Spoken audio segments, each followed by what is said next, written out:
senhor presidente, que para Hopi Aya, por o tempo de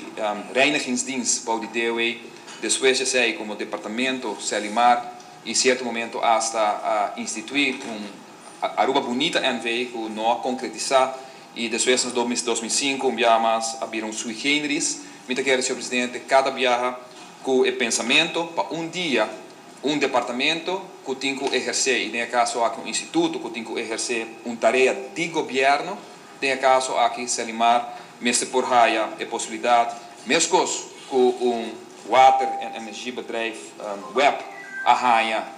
no momento que ela vira NV, mesmo com telefoondienst, ora ela convertir isso mesmo em CETAR, por abrir êxito, mesmo com ATA, mesmo com aeroporto, senhor presidente, cada de nós, com o momento que o nós é contenido como instituto para liberdade por parte de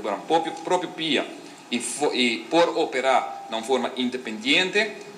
tudo abrir exitoso, sem exceção, senhor presidente, e me convenci que o Selimar também tem a tarefa, que não tem, que uma tarefa que agora encargado do governo mediante lei por de ano 2005 para fazer uma tarefa que está pertencendo ao governo, de maneira que o Matheus Dilante vai passar den rapport que agora trabalha o tempo aí do Inter-American Development Bank, caminho que mostra que no Caribe 100% de isla e país, que tour isla e país do Caribe, manejo de desperdício de sushi, está em mão do governo e está uma tarefa de governo, de qual 4 países só está combinando isso aqui com o setor privado e naturalmente aceita e caminha o long term que nós estamos na Aruba, o que vai em certo momento para o que trata de forma que vai atender com o desperdício de sushi.